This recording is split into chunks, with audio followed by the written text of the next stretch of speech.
টাকা বাংলাদেশ থেকে পাচার করেছে। এই টাকা যদি বাংলাদেশে ব্যয় করা হতো, আজকে এই গাইবান্ধার যে উন্নয়নের অভাব রয়েছে, ঘাটতি রয়েছে, এই উন্নয়নের অভাব ঘাটতি থাকতো না। এখানে এখনো মানুষ স্বাস্থ্য সেবা ঠিকভাবে পায় না, এখানে মানুষ এখনো সঠিকভাবে নিরাপত্তা বোধ করে না, নারীদের জন্য যথাযথভাবে পরিবেশ নিশ্চিত হয় নাই। এজন্য আমরা চাই অতীতে যে রাজনীতি হয়েছে তার অবসান ঘটুক। এই বাংলাদেশকে সত্যিকার অর্থে যে সম্ভাবনাময় বাংলাদেশ, সমৃদ্ধ বাংলাদেশ, এর জন্য প্রয়োজন যোগ্য, দক্ষ, সৎ নেতৃত্ব। এবং আমরা চাই আগামী নির্বাচনে এই গাইবান্ধাবাসী তাদের যোগ্য, দক্ষ এবং সৎ নেতৃত্ব উপহার দিতে তারা প্রস্তুত থাকবে ইনশাআল্লাহ। আমরা এমন একটা বাংলাদেশের স্বপ্ন দেখি যে বাংলাদেশে শিক্ষার্থীরা তাদের সর্বোচ্চ শিক্ষার অধিকার নিশ্চিত হবে, তারা শিক্ষার অধিকার পাবে। যুবকদেরকে, বেকারদেরকে কোন নেতার পিছনে চাকরির জন্য ঘুরতে হবে না, কোন রাষ্ট্রের নেতারা যুবকদেরকে খুঁজে খুঁজে তাদের চাকরির ব্যবস্থা করে দিবে। আমরা এমন বাংলাদেশ চাই যে বাংলাদেশে ন্যায় বিচারের জন্য আদালত করার টাকা নিয়ে কাউকে ঘুরতে হবে না, যে আদালত পাড়ায় অন্যায় রায় দিয়ে কোন নিরপরাধ মানুষকে শাস্তি দেওয়া হবে না। আমরা এমন বাংলাদেশ চাই যে বাংলাদেশে ন্যায় বিচার প্রত্যেকের দোরগোড়ায় পৌঁছে দেওয়া হবে। আমরা জানি ওমর রাদিয়াল্লাহু তাআলার সময় তিনি দিনের বেলায় তিনি অফিস করতেন, সকলের সমস্যাগুলো শুনতেন, সমস্যার সমাধান করতেন। তিনি রাতের বেলা না ঘুমিয়ে সকলের বাড়ি বাড়িতে যেতেন, কার কি সমস্যা আছে সেটা দেখতেন।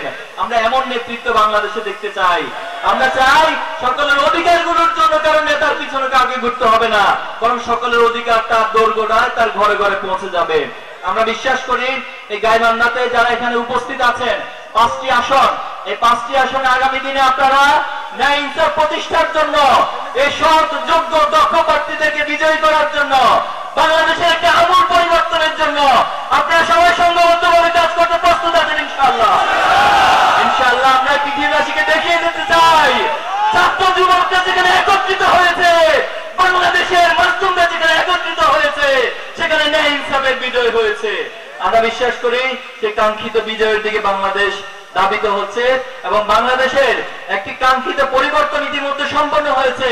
আমরা আমাদের সর্বশক্তি দিয়ে আগামী দিনে সে চূড়ান্ত বিজয়, চূড়ান্ত বিপ্লবের প্রস্তুতি নিয়ে সকলে যার যার জায়গা থেকে ভূমিকা রাখবো ইনশাআল্লাহ। আমরা শহীদ আবু সাঈদের উত্তরসূরি, আমরা সকল শহীদদের আলম আমাদের উত্তরসূরি, আমরা শহীদ জিতমের উত্তরসূরি, শহীদ শরীয়তুল্লাহ উত্তরসূরি।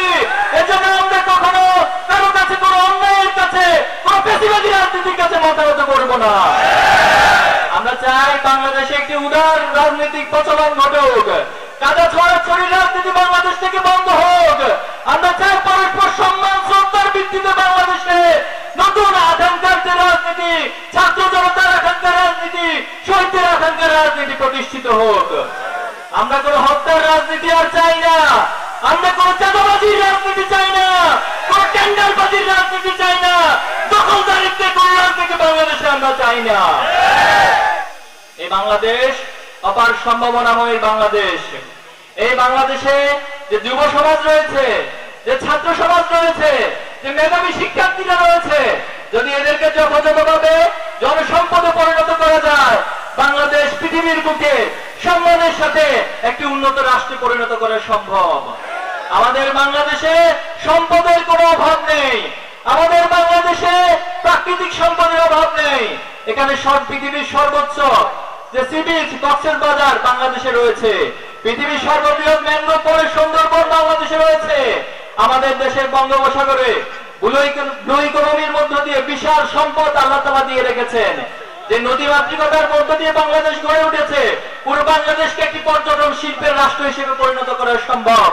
কিন্তু আমরা বিগত সময় দেখেছি যারা এই রাষ্ট্র পরিচালনা করেছে, তারা আমাদেরকে ব্যবহার করে, আমাদের আবেগকে ব্যবহার করে তারা নিজেদের সম্পদের পাহাড় করেছে, কিন্তু মানুষের ভাগ্যের পরিবর্তন করেনি। স্বপ্ন দেখেছি, আমরা এখনো স্বপ্ন দেখছি যে বাংলাদেশের রাজনৈতিক সংস্কৃতির একটি আমূল পরিবর্তন ঘটবে। কিন্তু দুর্ভাগ্যজনক হলেও সত্য, অতীতে যারা ফ্যাসিস্ট ছিল তাদের কাজগুলো একটি অংশ, বাংলাদেশের একটি দল, তারা তাদের অসমাপ্ত কাজগুলোকে নিজেদের কাঁধে তুলে নিয়েছে। তারা আগের ধারা সেই রাজনীতিকে আবার বাংলাদেশে প্রচলন করার চেষ্টা করছে। আমরা বলতে চাই